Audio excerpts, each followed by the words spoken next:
Hey, welcome back. I'm Chris, and today we're going to go over how you can get 3 different background looks with one background. Let's do this real quick. Now, I like to use a gray background. You could use a white, and you could even get away with a black background as well. But I like to use gray because, well, I can use it for video as well, and it's just a nice neutral backdrop. And you can get more than 3 if you have CT gels for your flashes. I couldn't find mine for some reason, so we're just going to stick with 3 different colors, essentially, 3 different backdrops that we're going to get out of one backdrop. Now, to get a white backdrop, just take one Speedlite, turn it up almost to full power or full power depending on how big of an area you want to illuminate. Put that right behind your subject, and if you're using optical slaves, make sure it has line of sight to whatever flash is going to be firing these optical slaves. So that's one light, that's your background light. And then your main light, you want to position wherever you're going to position your main light, whether it's high up above you for, butterfly lighting, or high up above and then a reflector like this down below, so you get the nice even clamshell lighting, the beauty lighting, or off to the side at a 45 up high so you get Rembrandt lighting. Whatever your lighting conditions are going to be, whatever you want to do, position your light accordingly. And then depending on how you're triggering everything, like I said, I'm doing it optically. I'm going to position my speed light pretty much going straight up, or if anything, it's going to be off towards my main light just a little bit, just so that this is going to be low power. It's going to be almost down to nothing, so it's not really affecting the picture. But if it does, it's just going to kind of fill in light. It's not really going to create any harsh shadows or anything like that. And you take your picture and you're going to end up with something like this. Now, I thought I would, take pictures of my daughter so you didn't have to see my face in these pictures all the time. But that turned out to be a little bit more hectic than I planned. I started off as a family, baby, child, pet portrait photographer years ago, and I was used to doing a ton of shoots every day and working with kids and stuff like that. But I don't know, over the years or becoming a father, maybe I lost a little bit of patience, or it's because it's my kids. They know they can push my buttons. Either way, this shoot was kind of, I didn't get the pictures I exactly wanted, but I got pictures that were cute to me anyways, and that's all that matters. As long as you're getting pictures that your client is gonna want and gonna want to buy, just snap away. Especially those cute pictures where it's like, oh, they're not smiling and cheesing it up for the camera, but they're being them. The kid's personality is coming out within those pictures. Those are the ones that tend to make a little more money. But just the same, if you want to go with a gray backdrop, you can go ahead and turn your speed light down a little bit, or you can shut your speed light off completely.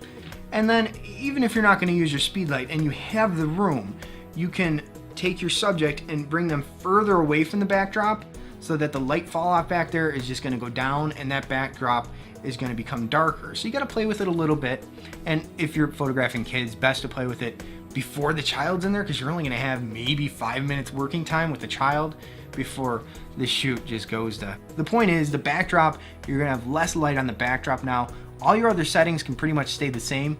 One thing you might have to do is kind of just take your main light, and depending on what you're using, if you're using a softbox, which is more directional, you may not have to, but sometimes with these umbrella type lights, you might just have to go ahead and turn your umbrella a little bit.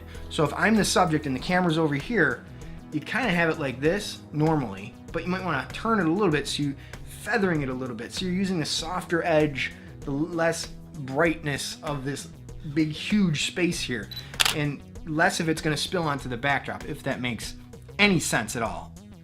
And the other thing you can do too is bring this light closer to the subject, and then there's going to be less fall off. Well, I mean, it's going to be more of a rapid fall off on their face and stuff. And then by the time it reaches the background, you're not getting the same intensity. So if you're exposing for the light right here, by the time the fall off and the inverse square law and all that comes into play, the backdrop over here is going to be much darker, significantly darker than what you expose for in your subject.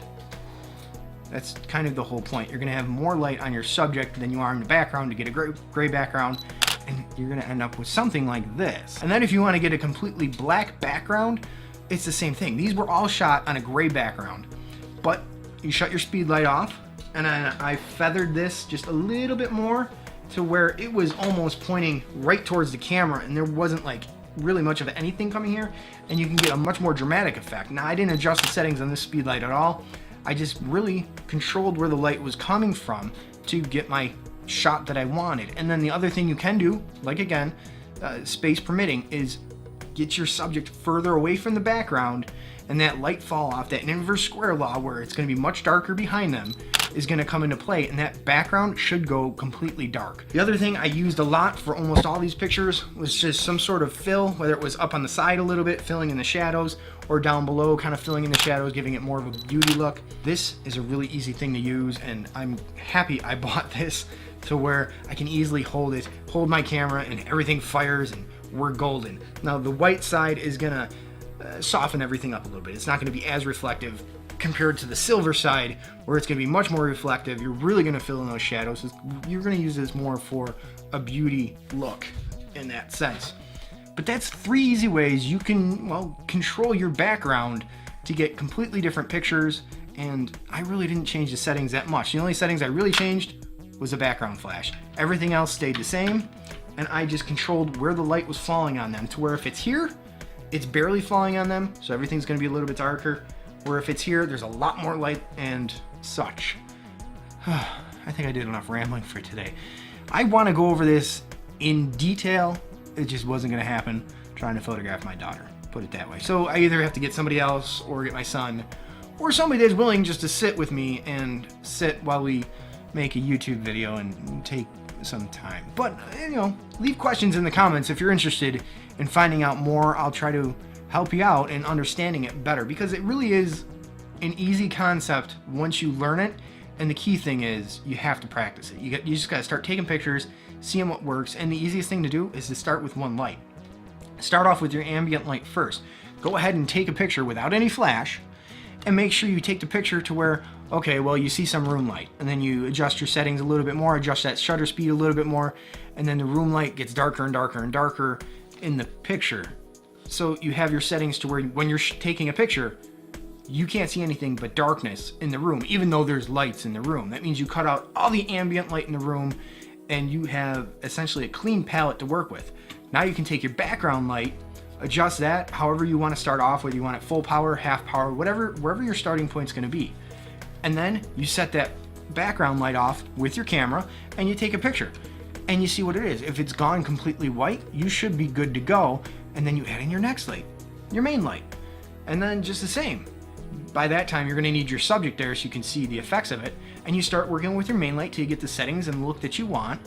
And then you're good to go. You can add in some fill or another light if you want, whatever the case is. You just kind of build upon your photo and everything. You build upon your picture and how you're going to take it and how you're going to add the light. I feel like I'm done a lot of rambling, and I feel like I've almost confused myself. I will make a better video once I find someone that's willing to work with me so we can make a better video, because me trying to do it myself and run back and forth is kind of a pain in the butt and really hard to do. And anyways, I'm rambling again. If you have any questions, leave them in the comments below, and I'll see you on the next one. I think I went over everything I wanted to go over. I know once I edit this video, I'm not going to be satisfied, so I'm going to make another video. I'm sure of it. Anyways, I'll see you on the next one.